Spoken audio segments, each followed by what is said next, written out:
Welcome to Hitman Boxing. We are the A-Side Boxing Community, hashtag ASBC. So, Jarrett Hurd defeated Jermell Charlo over the weekend by split decision. If you follow me, if you follow my other channel, it's called Hitman Boxing Uncut. I did a breakdown of the fight, and I gave you guys my opinion on what I thought was going to happen in that fight. And, I captured what was going to happen. We all figured that Jarrett Hurd was going to beat Jermell Charlo. I thought it was going to be by knockout, but he won by split decision, right?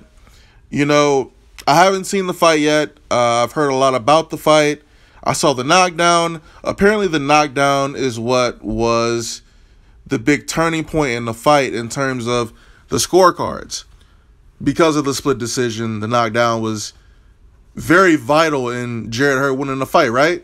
But from what I hear, from what I understand, Lara actually went toe-to-toe with her a lot during that fight. And this could potentially be a fight of the year candidate. So I'm looking forward to watching the fight. But now I'm interested in seeing what happens next for Jarrett Hurd. Now, before that fight even took place, the next fighter that he has his eyes set on is Jermell Charlo, the current WBC champion at 154. And we saw Jermell Charlo crash the press conference for Hurd Lara, and he said he'd fight either one of them. It didn't really matter who it was. So it's looking like that fight could be potentially made next. Jermell Charlo, I think he's got a fight coming up, but his next opponent is to be announced. So if anything, we could potentially see this Charlo Hurd fight in maybe, April? Maybe like near November, December. I think that's feasible for these two guys in terms of when they can fight. Now, Jarrett Hurd, I saw the highlights. He was getting hit with some bombs, man. He's still got to work on his defense. But he relies on winning these fights by just walking through his opponent's shots and looking for that opening to land his shots. And he's kind of a bully. He's really a weight bully, honestly. Y'all say Spence is a weight bully, but Jarrett Hurd is the definition of a weight bully. This dude's 6'1". His arm span is like 76. Like, when he's not fighting, he's probably like close to 200 pounds. He just might. I got Jermell Charlo in a fight against Jarrett Hurd if that fight ever happens. But, Jermell Charlo's not going to have an easy task in front of him at all. I think Jermell got more power than Lara, so that could potentially be the equalizer because we know Jarrett Hurd's going to get hit. We know he's going to get hit. But do you really want to make it a phone booth style matchup? Do you want to make it that type of fight? Do you want to be that close to that man? I don't think so. Jermell is going to have to land some big shots. He's going to have to make Hurd respect his power, and I think he can do that.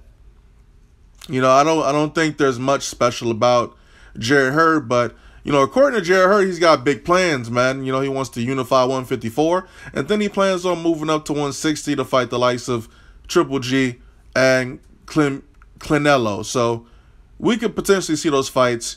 Jarrett Hurd could beat Jermell Charlo. I don't know.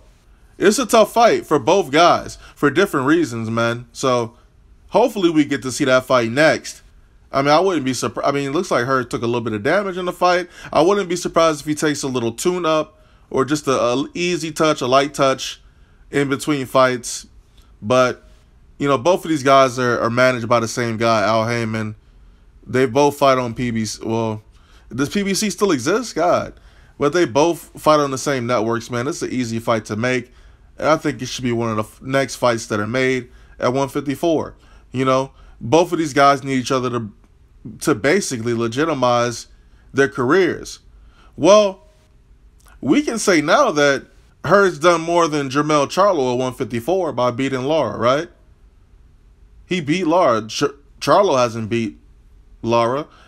Jermell's resume, both Charlo brothers, their resumes are kind of a little suspect, man. But, me personally, I think that their careers are more promising than anybody else's at 154. And I think Jermell Charlo could beat. I think he beats Jarrett Hurd, but it's not going to be an easy fight. Let me know what you guys think of the fight. Let me know what you guys thought of, Jarrett Hurd beating Erislandy Lara. Did he drop him twice or one time in the 12th round? I think that was when the first knockdown was. But again, I have to actually go back and watch the fight. I saw a lot of highlights, a lot of replays and stuff. So, it was an interesting fight, man. Unfortunately, I couldn't watch any boxing over the weekend, man. So I didn't drop no post-fight reviews like I really wanted to. But I figured I'd drop my 2 cents on the Jarrett Hurd Lara fight and what's to come in terms of, Hurd fighting Charlo or Hurd fighting Saddam Ali. We know Saddam Ali is going to be fighting Liam Smith before the end of the year. So, that'll be his first title defense at 154. And, he's the one guy that I just don't see going up against the other 154 pounders. I think he's just going to hold on to that belt for as long as he can, avoid any of those unification bouts, unless there's just a bag of money there for him to sell his belt. And then also we got Kell Brook in the mix too, man. You can't forget about Kell Brook. He does have a version of the WBC championship, the silver belt. So, who knows? He could be ordered to face Jermell Charlo, but it is what it is. I don't see Kell Brook ever fighting any of these top guys at 154, and Jarrett Hurd versus Jermell Charlo looks like it's the next fight that can be made. I'm looking forward to it. Drop a comment, like the video, subscribe. #ASBC, Hitman Boxing. I'm out.